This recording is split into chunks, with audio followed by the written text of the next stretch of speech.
Hi, I'm Lucy James and I listen to the One Up Gaming podcast. Hi guys, this is Dean Swain from the Retro Asylum podcast. Congratulations to the One Up Gaming gang. 400 episodes, great number to reach. It's a lot of editing, trust me, I know. I've been podcasting for years, so well done, great number to reach. And here's to the next 400 episodes. Well done, guys. Hello Andy, this is Colin. I won't be able to get in tonight. I'm sweating like a pig. I'm sweating like a pig. I'm sweating like a pig. I'm sweating like a pig. I'm sweating like a pig.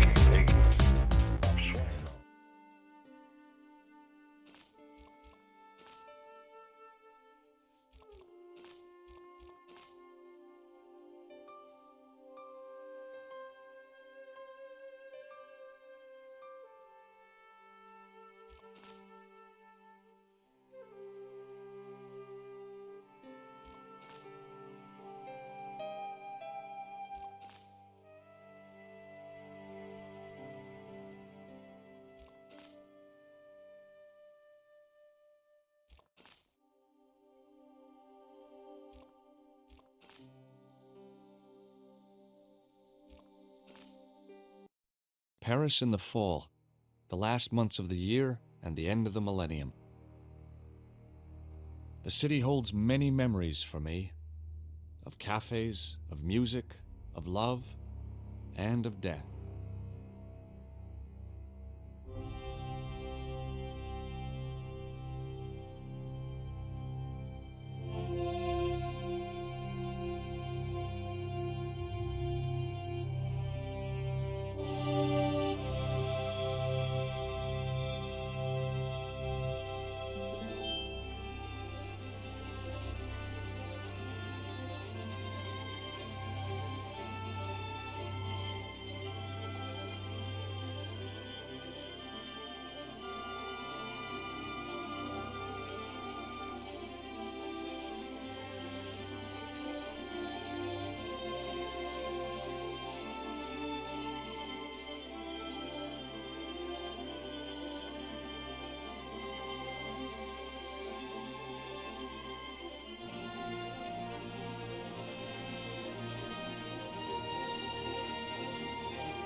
As I picked myself up, all I could hear was the ceaseless drone of traffic. Life went on around me. But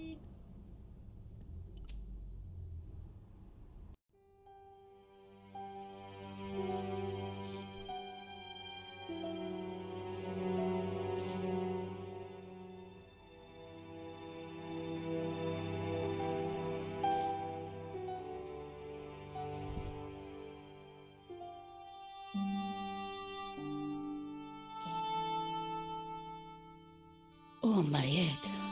Never again. How much vodka did I drink? Oh, no, don't tell me. What is your name, Sherry? George Stobart, ma'am. Oh, American. She asked the question quite innocently, but I could sense her reserve. It was something which seemed to afflict all Europeans. You look like you could use a little help. I could use a little drink. I feel sick, dizzy, and bruised. I don't even remember the party. Just relax and take it easy. You've been knocked out. You don't say. What happened? There's been an explosion. You should try not to move. Are you a doctor? No, but I used to play hospitals when I was a kid. Can you remember anything at all? No. I need a drink. Pour me a brandy. Is that straight or with ice? Just give me the bottle with a teat on it. I guess a little drop won't hurt.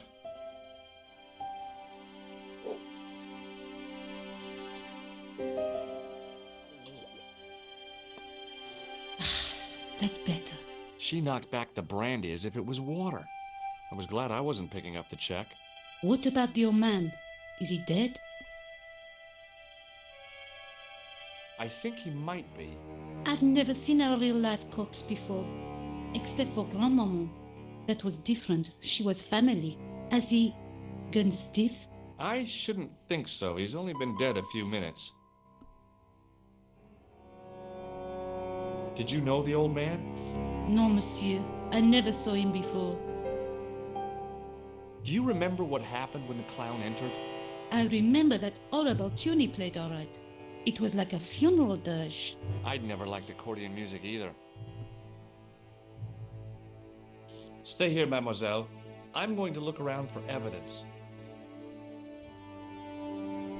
It was the body of the old man. It was hard to believe I'd seen him alive only minutes before.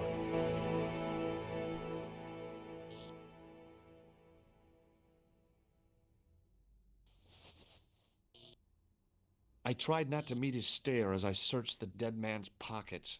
No wallet, no papers, no credit cards. The guy's past was a blank page.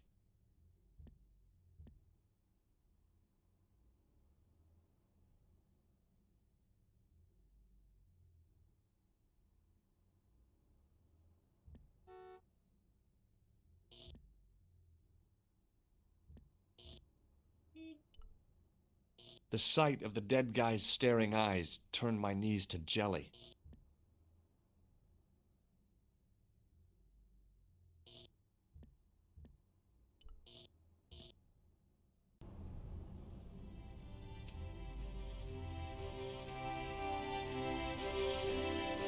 I considered straightening the table, but I figured it best not to disturb the evidence.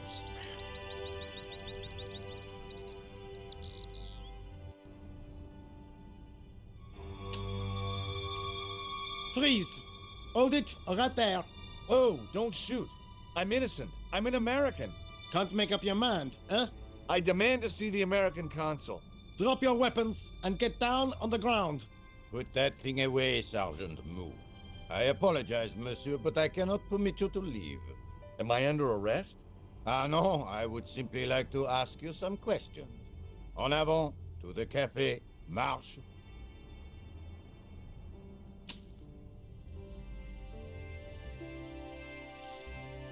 What a mess. This bombing is an outrage, is it not? Stop that, monsieur. Stop holding your breath at once. Has it occurred to you that he may be dead, Mou? Oui, monsieur. But I prefer to look on the bright side. Besides, I recall a case where the killer escaped by feigning death. However, in this case, the man is quite dead. Clearly, the killer knew of his presence and... How many times have I warned you about premature extrapolation? All we know is that he is dead. It seemed reasonable to assume... A great detective assumes nothing. Take Maigret, for instance. But he was a fictitious character, monsieur. Why, he was no more real than Poirot or Tintin. That's different, Mou. They were comedy Belgians. Anyway, it is unlikely that even you will learn much from talking to the dead. Examine the girl and take her statement, if you can.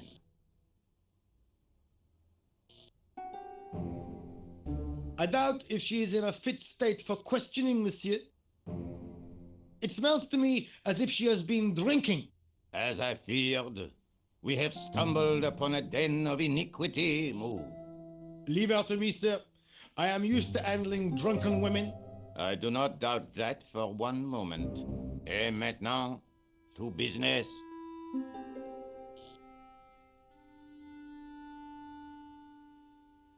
Your name, please? George Stobart. I'm from California. And what brings you to Paris, Monsieur Stobart? Travel. I'm touring Europe. You chose well. The city is most beautiful at this time of year, no? Yeah, I guess so, apart from the bomb blasts. Were you in the vicinity of the cafe at the time of the explosion? Yeah, I was sitting out on the sidewalk. I was lucky I wasn't killed. The inspector passed over my remark with no reaction. Did you see the deceased enter the cafe? Yes, I did. Was he alone? Yeah. And did he say anything to you? No, he was more interested in the waitress. Did you see anyone else in the cafe? Yeah, there was a guy dressed as a clown. He was carrying an accordion. An accordion? Bon, the picture is forming in my mind, and it is not a pretty one. Is the girl all right, Moo? She'll live if she survives the hangover. She doesn't remember seeing a clown, monsieur. That's odd, don't you think, monsieur?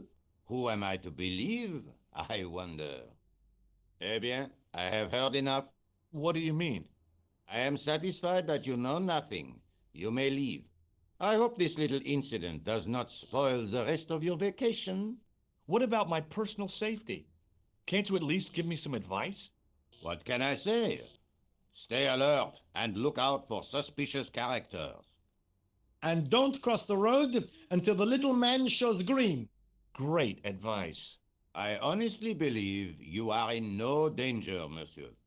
Should you remember anything of importance, please contact me. My card.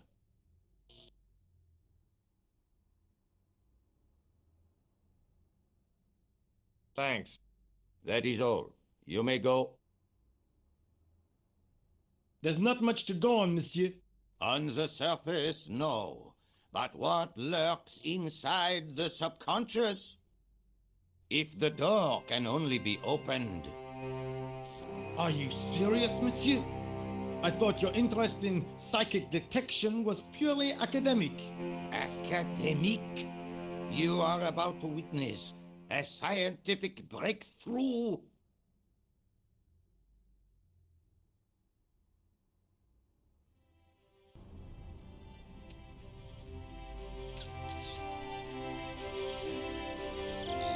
Excuse me, mademoiselle? Hi, my name's George Stobart. Oh, an American by the sound of it. Yeah, that's right, on holiday in Paris. Some holiday, huh? You were here when the bomb went off? Sure was.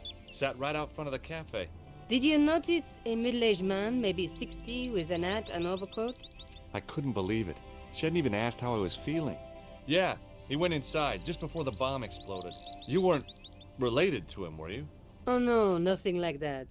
I am Nicole Collard from La Liberté. What's that, some kind of nightclub? No, it is a newspaper. You're a reporter? I'm a freelance photojournalist. Say, you can interview me about the bombing. You know, an eyewitness account. Minutes after the outrage that shook the whole of Paris. You know, real-life drama, human interest, that kind of stuff. I'll just stick to the facts, thank you. Did you see who planted the bomb? I know it sounds crazy, but he was dressed like a clown. Oh God, it's him again. Have you met the clown before? It's a long story. I have plenty of time. I don't. Who's the guy you were supposed to meet? His name was Planter. I didn't know him, but he called me last night. He said he had a story which would interest me. He asked me to meet him at the cafe.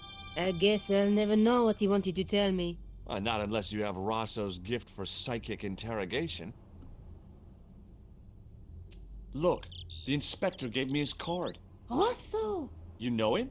Oh, yes, we've met. Oh, I didn't know his first name was Augustin. It suits him, I must say. Rosso didn't blink when I told him about the clown. It's as if he already knew. That is typical of a cold fish like Rosso. I've seen cheeseburgers with more spunk. You speak very good English for a French girl. Thanks. You speak very good English for an American. How did Plantar get your name? Through the newspaper La Liberté. I'd written an article linking two unsolved murders. One in Italy, the other in Japan. The cases were remarkably similar. A wealthy victim, no apparent motive, and a costumed killer. Plantar said he could supply me with more information. Why won't you tell me about this clown? Why do you want to get involved? Because he almost killed me. Isn't that reason enough? I guess so. Listen, I'll give you my phone number. You help me with my story, and I'll let you in on what I know. And let's get one thing straight right now. This is strictly business. Okay, it's a deal. I have to go develop these pictures. À bientôt, monsieur. Fine, I'll, see you soon.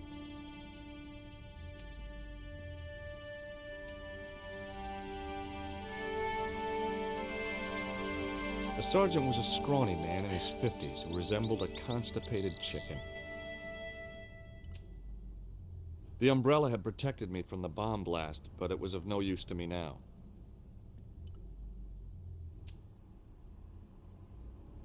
I contemplated crawling under the umbrella and pretending none of this had ever happened.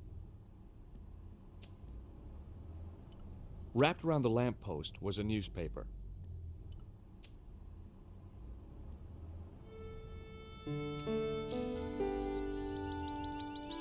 The leading article referred to the visit of a Nobel Prize winner from some unpronounceable Eastern European state. That was the only news story. The rest was rumor, gossip, and sensationalism. Then I noticed the writing at the foot of the page. It read Salah Eddin, 1345.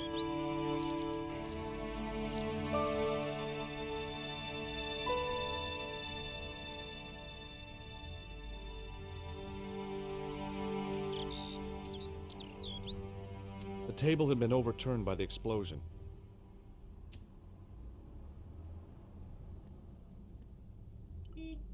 The table had been overturned by the explosion.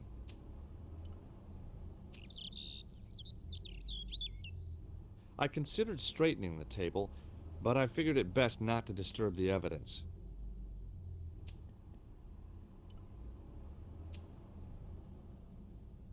I examined the jagged glass remaining in the window. It was broken, all right. The blast had blown out the glass, leaving a gaping hole.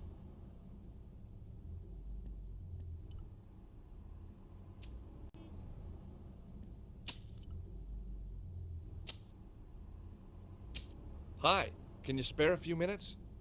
I thought you'd been arrested. No, it was a misunderstanding. When he pulled that gun, gah, I thought that was it. Those automatics pack quite a punch, you know? He made a mistake. He thought I was a terrorist. You? A terrorist?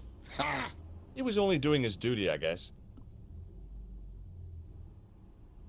Did you see an old guy with a briefcase? Wait, silly old coot. Do you know what he said to me? Work fascinates me, he says. I could watch it all day. Quelle bite. I could have knocked his block off. Did you see a clown come by this way? A clown? Like in a circus? Yeah, with makeup and a big red nose. Huh! Those guys are funny, aren't they? Not in my experience. I love the circus, especially the horses. You haven't answered my question. Have you seen a clown? You think I've got time to watch everyone who passes by? Some of us have to work for a living. Did you recognize the old man? No. Should I have done? Was he a celebrity? No, but I guess he is now. His name was Plantar. Was? He's dead then? Yeah. That's too bad. Now I wish I hadn't called him what I did.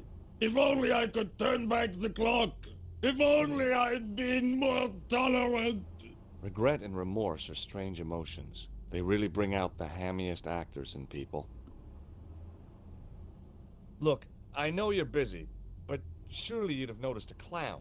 I told you already. I didn't see a thing. He was wearing multicolored baggy trousers and makeup. He'd be a poor sort of clown if he didn't. Would you like to read my newspaper?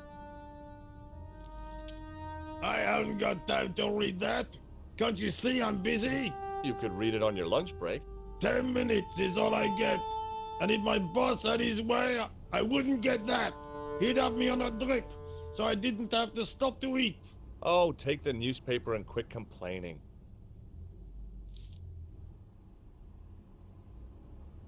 Bah! Look at this. Damn bleeding out liberals.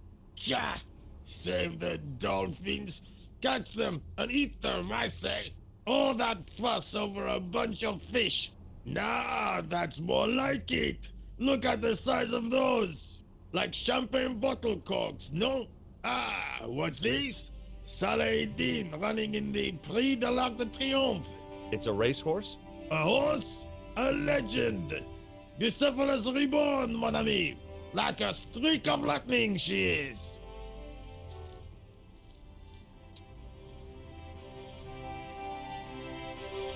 Do me a favor, won't you? Keep an eye on my hole. I'm off to put some money on that nag.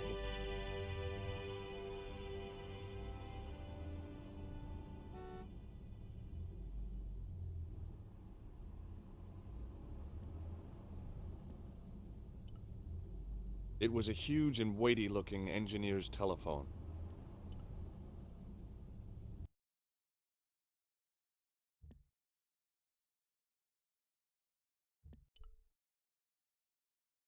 Bonjour, Kula. Oh, hi. It's George Stobart, the American at the cafe. Ah, oui. You said to call if I could help. Have you any news for me? Well, I haven't had a lot of luck. You found nothing. No. Look, I'm very busy right now. Call me if you have any news, okay? Oh. Yeah, I guess. Adieu, monsieur. Yeah, see ya.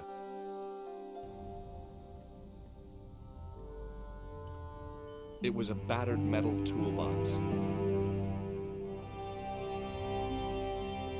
I found a T-shaped tool in the box. I didn't know what it was, but it looked useful.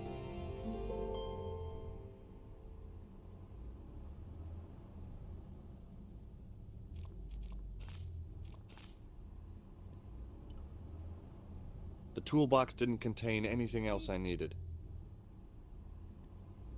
Set into the huge gate was a smaller access door.